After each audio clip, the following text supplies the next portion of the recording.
Back to AACT classes. This is our lecture number 2 of percentage.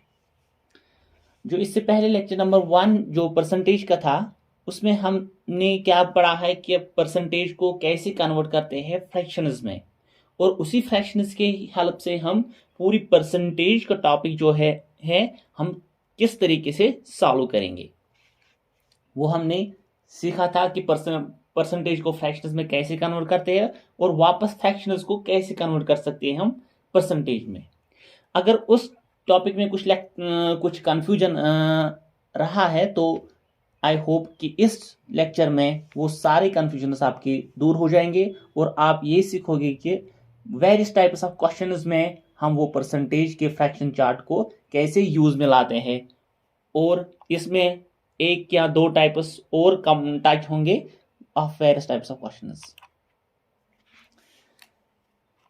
देखिए पहले ही question है, if A exceeds B by 40%, if A exceeds B by 40% and B is less than C by 20%, then the ratio of A is to C is। देखिए ये है type 1 में कहूंगा इसको। इस टाइप में हम क्या सीखते हैं कि परसेंटेज को रेशियो में कैसे कन्वर्ट किया जाता है, परसेंटेज को रेशियो में कैसे रिलेट करते हैं, वो क्वेश्चंस है यहां हमारे पास। ओके यहां हमें एक है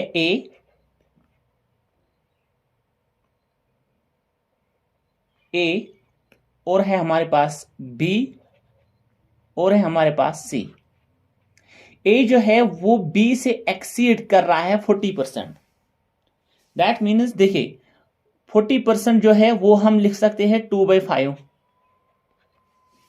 ये तो हमें पता ही है 40% जो है वो फ्रैक्शन के हिसाब से 2/5, लेकिन ये एक्सीड कर रहा है ना। दैट मीन्स मैंने आपको बताया था ये रिजल्ट है और ये ओरिजिनल वैल्यू है। जब इंक्रीज होगा तो ऐड होगा, जब डिक्रीज होगा तो माइनस होगा। दैट मीन्स यहां एक्सीड कर रहा है तो रिजल्ट जो है 5+2 बनेगा divided by 5। That means new result is 7 and original value is 5। New result is 7 and original value is 5। A exceed कर रहा है, दैट मीन्स ए बनेगा हमारे पास 5 एंड बी बनेगा हमारे पास ए बनेगा 7 एंड बी बनेगा हमारे पास 5। This means that A exceeds B by 40% and B is less than C by 20%।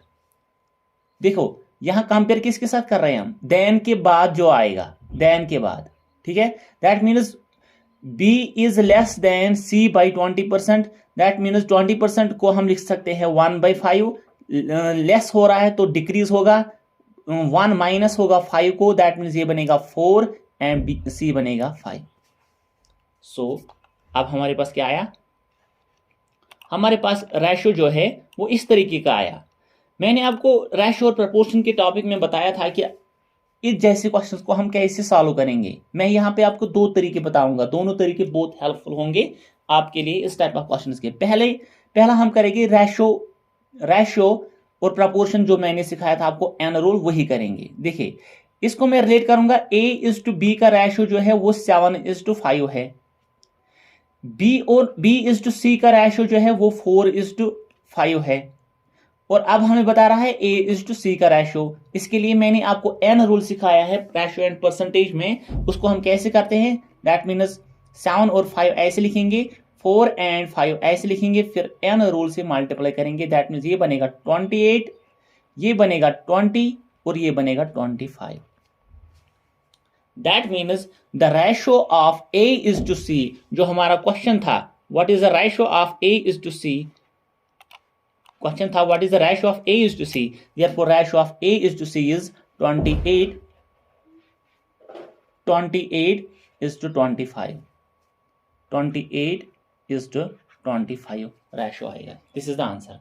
दूसरा तरीका ऐसे आपको कंसेप्चुअली समझना है। यहाँ पे देखिए ये 5 और 4 जो है ये किसके वैल्यू है, B के, लेकिन B के लिए तो वैल्यू जो होगा तो वो सेम ही होना चाहिए, तो इनको हम सेम बनाएंगे। किस तरीके से, देखिए 5 को हम 4 मल्टीप्लाई करेंगे और 4 को 5 मल्टीप्लाई करेंगे, बन गया ये 20 और ये 20, मीन्स बी के लिए हमने सेम वैल्यू दी है।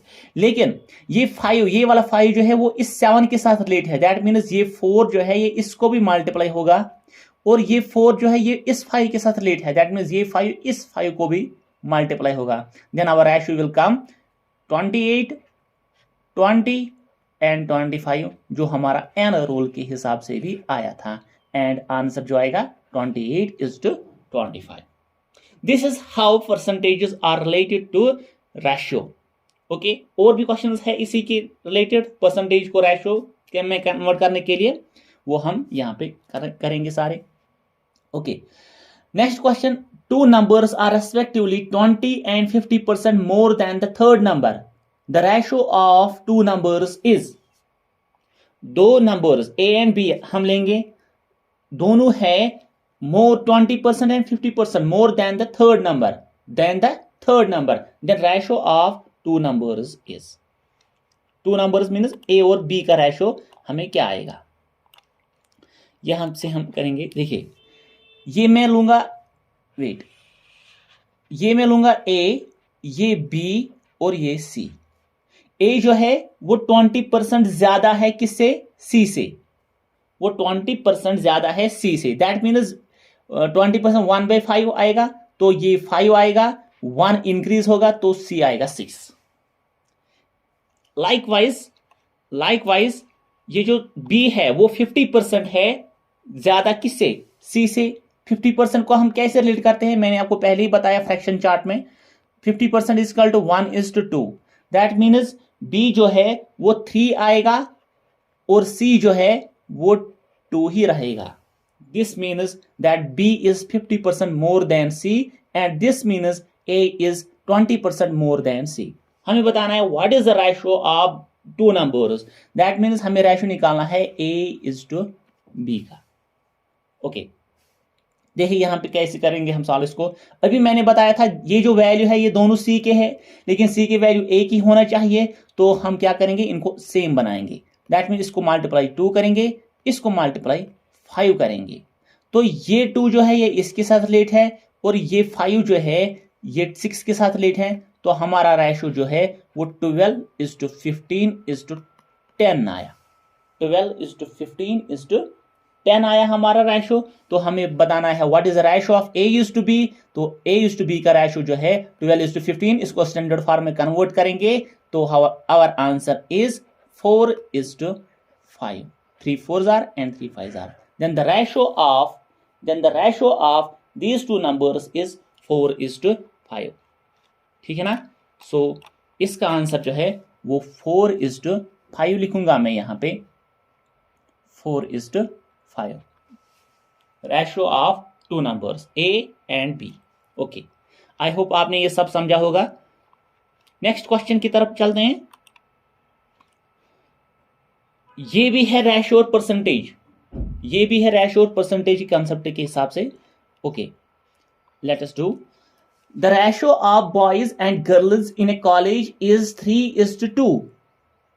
If 20% of boys and 25% of girls are scholarship holders, the percentage of those students who are not scholarship holder is। बहुत ही अच्छा क्वेश्चन है, देखिए क्वेश्चन क्या बता रहा है। एक कॉलेज है, उसमें से बॉयज और गर्ल्स का रेशियो जो है वो 3:2 बता रहा है, दैट मीन्स बी लिखूंगा मैं, बॉयज एंड गर्ल्स रेशियो जो है वो 3:2। सपोज मैं इसको 300 और 200 लूंगा, that means total roll is 500 and among which 300 are boys and 200 are girls। इस 300 में से 20% जो है of boys, 20% of boys means इस 300 में से 20% जो है वो स्कॉलरशिप होल्डर्स है। देखिए यहाँ पे 20% बॉय जो है वो स्कॉलरशिप होल्डर्स है, दैट मीन्स 5 में से 1, 5 अगर if we have 5 students then 1 student is scholarship holder but we have 300 students, तो इसको 300 कैसे बनाएंगे, तो इसको मल्टीप्लाई करेंगे 60 और इसको भी मल्टीप्लाई करेंगे 60, that means 60 students among 300 60 students among 300 are scholarship holders. ये चीजें मैंने आपको सिखाई है लेक्चर नंबर 1 में। 20% means 1/5. This indicates that one student among 5 students is scholarship holder. That means अगर हमारे पास 300 स्टूडेंट्स है तो 5 को मैं 300 बनाऊंगा तो मल्टीप्लाई 60 किया, ऊपर भी मल्टीप्लाई 60 करना है, विच गिव्स अस 60 स्टूडेंट्स और scholarship holders among 300 students. Okay, तो हमें बात यहाँ किनकी हो रही है? नॉन स्कॉलरशिप होल्डर्स की। तो 300 में से 60 स्टूडेंट्स जो है वो स्कॉलरशिप होल्डर्स हैं, तो नॉन स्कॉलरशिप होल्डर्स जो है वो 240 है। Means these are non scholarship holder boys. Likewise यहाँ पे 25% जो है means 1/4 of girls. That means 4 among 4 girls 1 girl is scholarship holder, but we have 200 girls, तो इसको मैं बनाऊंगा 50 से मल्टीप्लाई करके, इसको भी 50 से मल्टीप्लाई करके। This means that 50 girls among 200 girls are scholarship holders. So non scholarship holders are 150. What is the question? Question बोल रहा है the scholarship holder, the percentage of those students who are not scholarship holders. हमें percentage निकालनी है उन students की जो scholarship holder नहीं है। देखिए स्कॉलरशिप होल्डर कितने स्टूडेंट्स नहीं है? दैट मीन्स यहाँ पे ये these are the non scholarship holder students which gives us 390, among which 500 जो हमने अज्यूम किया था 500।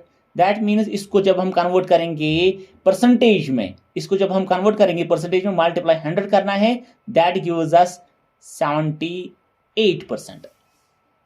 That gives us 78%. You can also see that. Okay, this is 78% girls जो है वो स्टूडेंट्स जो है वो नॉन स्कॉलरशिप होल्डर्स है। अब अगर क्वेश्चन पूछा जाएगा what is the percentage of boys and girls who are non scholarship holders, तो आपको क्या करना है? इसको रेशो में कन्वर्ट करना है। सिंपल, इसको रेशो में कन्वर्ट करना है। This 0 and this 0 cancel, 3 8s are and 3 5s are. That means the ratio of non scholarship holders of boys and girls is 8:5. Okay, this is the question. These are the questions which are related to percentage and ratio. चलिए next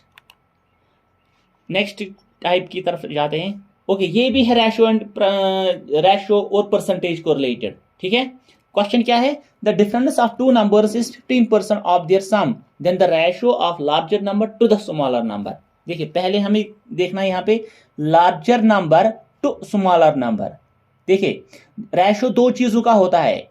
if we have X and Y, इन चीजों का ratio या तो y is to x होगा या x is to y होगा। ये क्वेश्चन में दिया हुआ होगा कि what should be the denominator and what should be the numerator. देखिए यहां पे 2 के बाद जो आएगा that is denominator. That means हमें निकालना है larger number to smaller number ratio. Okay, let larger number be a and smaller number be b। That means difference जब करेंगे तो a माइनस b करेंगे, a माइनस b करेंगे, और sum जब करेंगे तो a plus b। The difference of two numbers is 15% to the sum, sorry, the difference of two numbers is 15% of their sum, that means a minus b is to a plus b। Of के बाद आया ना their sum, that is why I put denominator a plus b।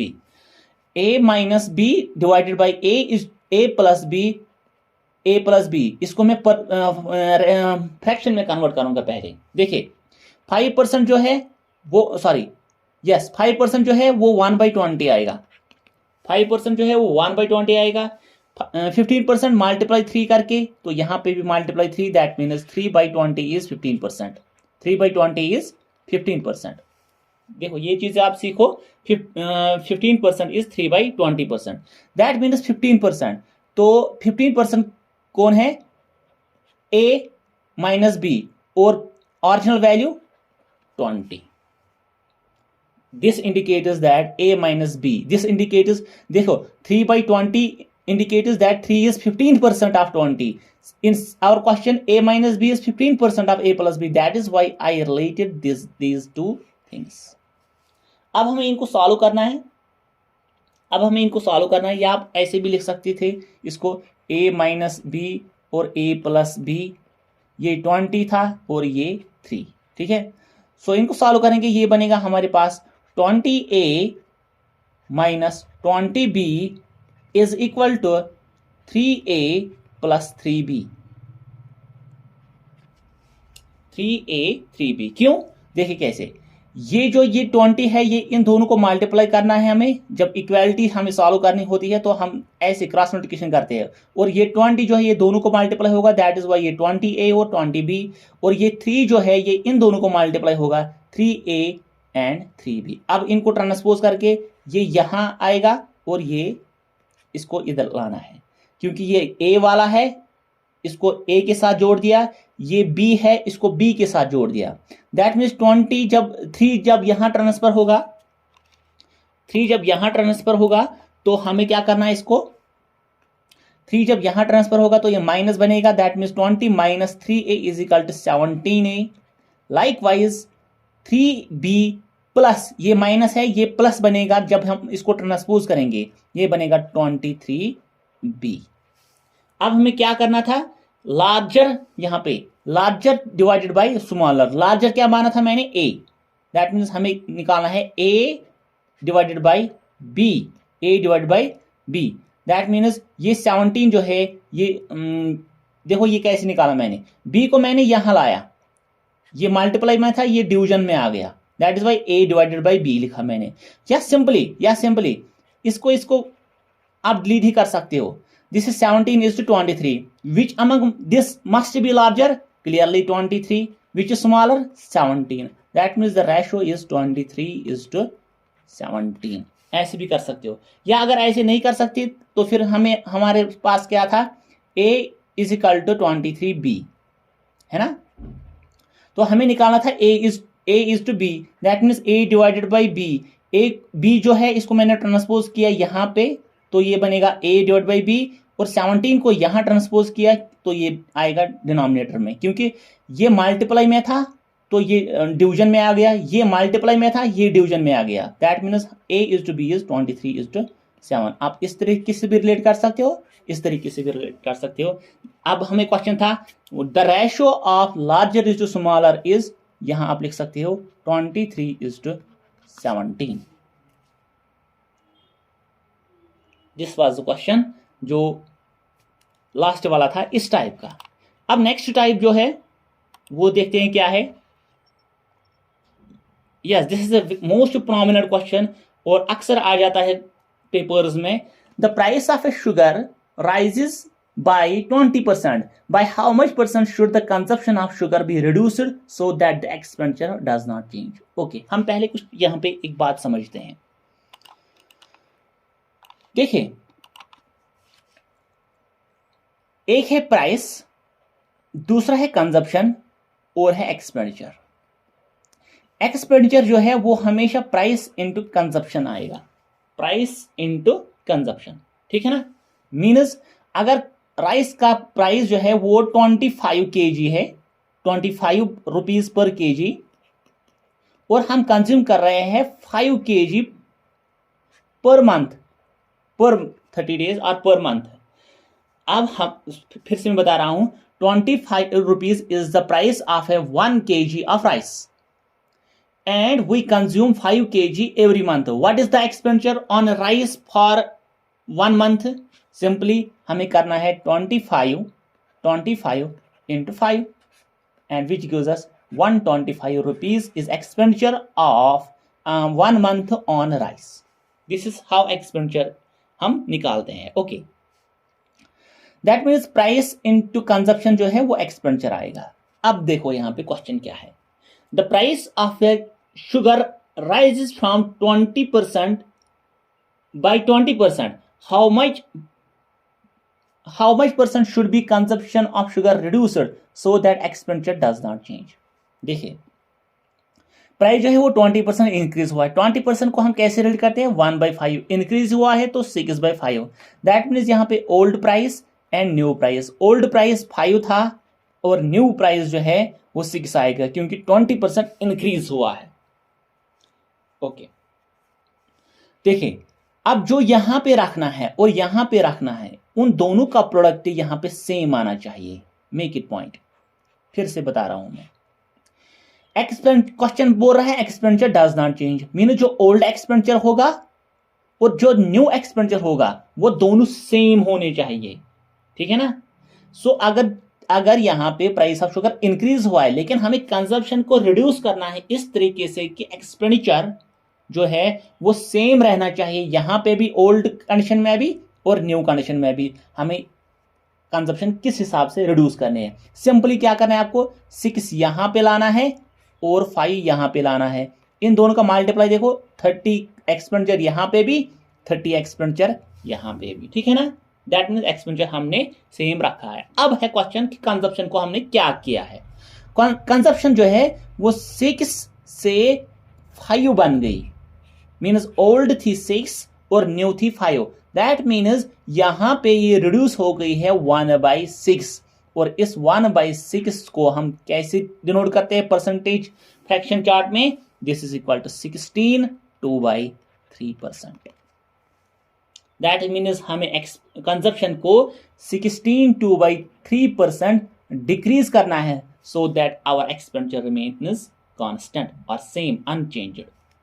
This is the question, ये most prominent question है। और भी question है इसी तरीके के, देखते हैं वो क्या है। Okay, I will keep it this, ये सेम है क्वेश्चन जो है प्रीवियस क्वेश्चन की तरह है। इसको मैं होमवर्क रखता हूं आपके लिए। यहां पे आपको इसको रिकॉर्ड करना है 37:1/2%। अब मैं यहां से इसके फ्रैक्शन बताऊंगा, ये मैंने मेंशन भी किया है फ्रैक्शन चार्ट में। This is equal to 3/8। That means our old is 3 एंड अगर इंक्रीज हुआ है तो न्यू इज 11, ठीक है। अगर डिक्रीज हुआ तो न्यू इज 5। ये आपको रिलेट करना है क्वेश्चन के हिसाब से, वेदर इट इज इंक्रीज्ड और डिक्रीज्ड। नेक्स्ट क्वेश्चन की तरफ चलते हैं। ये देखिए, if the price of commodity is decreased by 20% and its consumption is increased by 20%, what will be the increased or decreased expenditure in the commodity? मैं इसके लिए आपको 2 तरीके बताऊंगा, ठीक है। और जो दूसरा तरीका होगा वो अदर क्वेश्चन में आप या क्वेश्चन जो है आप उनको इस्तेमाल कर सकते हो। देखिए कैसे, पहले हम अपना तरीका करेंगे जो हम सीख के आए हैं फ्रैक्शन चार्ट के हिसाब से।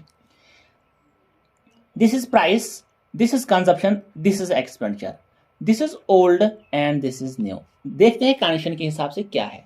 If the price of A commodity is decreased bye 20%, decrease हुआ है ना 20%, दैट मीन्स 5:4।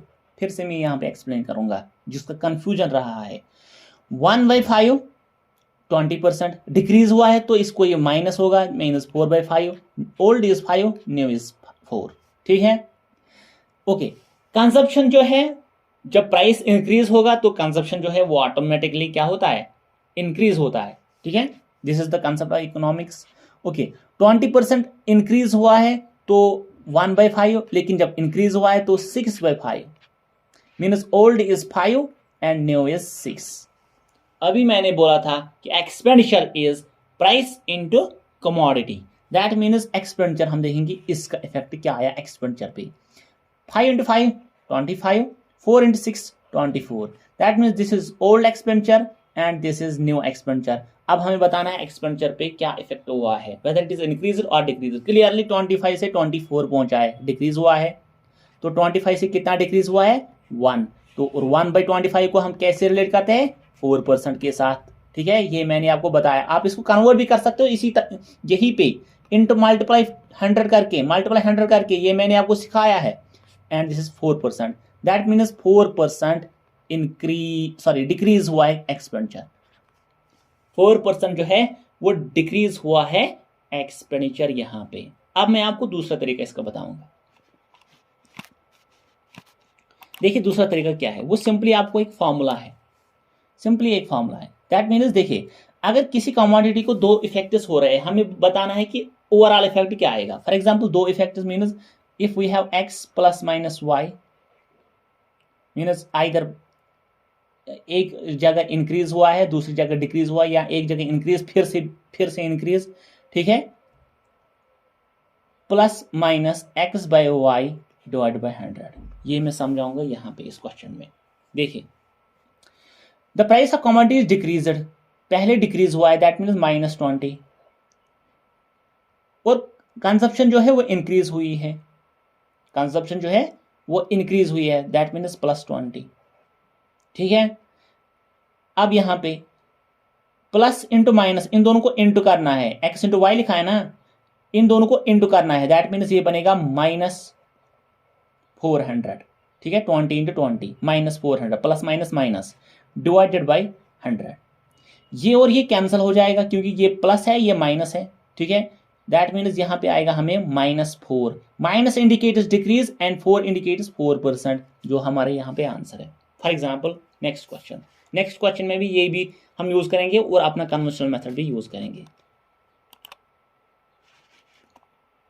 देखिए पहले कन्वेंशनल जो फॉर्मूला थी, salary of a person first decrease by 10%, means पहले डिक्रीज हुई है तो -10 लिखूंगा, फिर इंक्रीज हुई है तो +10 लिखूंगा, ठीक है, सॉरी +10 लिखूंगा यहाँ पे +10 और plus into minus -10 into 10 100 divided by 100। ये और ये कैंसल दैट मीन्स ये और ये ऐसे -1, ये और ये कैंसल। देखिए यहाँ पे एक बात बताऊंगा मैं आपको, जब प्लस और माइनस में कैंसिलेशन होती है तो आंसर इज 0, दैट मीन्स यहाँ का आंसर 0। आप यहाँ कंफ्यूज हो मतलब रहोगे कि यहाँ पे 0 यहाँ पे 1 ये कैसे। जब प्लस और माइनस में कैंसिल होते हैं तो आंसर इज 0, जब डिवीजन और मल्टीप्लिकेशन में कैंसिल होते हैं तो आंसर इज 1, दैट मीन्स यहाँ से आंसर 1 आएगा, यहाँ से आंसर 0 आएगा और ये -7 रहेगा, दैट मीन्स यहाँ पे -1 इंडिकेट्स दैट डिक्रीज 1%। इसका ओवरऑल इफेक्ट डिक्रीज 1% सैलरी में आ गया है। अब हमारे तरीके से कैसे होगा ये देखिए, old salary new salary, old salary new salary, पहले इसको डिक्रीज हुआ है ना तो 10 से 9 बन गया है क्योंकि 10% इज इक्वल टू 1/10, डिक्रीज हुआ है तो इसको माइनस होगा दैट मीन 9/10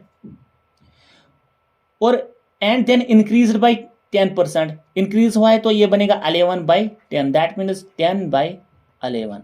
आप दोनों को मल्टीप्लाई 199। अब बताओ इफेक्ट 1%, 1 डिक्रीज हुआ है किससे 100 से, 1/100 is equal to 1%। This is यहाँ पे भी हमने इसको सॉल्व किया है और अपने मेथड से भी जो हम सीख किया है उससे भी सॉल्व किया है 1% आंसर। ओके ये आपके लिए होमवर्क है। The price of commodity first reduced by 4% and then again increased by 4%. If the old price was 96, what is the new MRP of the same commodity? ये भी आपको करना है, either you can do it by this formula or this formula, ठीक है। So this is the end of this very lecture. So आप please इस पहले लेक्चर को रिपीट करो और इसको भी देखो और आगे और भी लेक्चर्स आएंगे परसेंटेज के रिलेटेड। इंशाल्लाह आप ये परसेंटेज जो है वो आई थिंक इसी मंथ में ये कंप्लीट करूंगा। I will try my best to complete this percentage in only this month.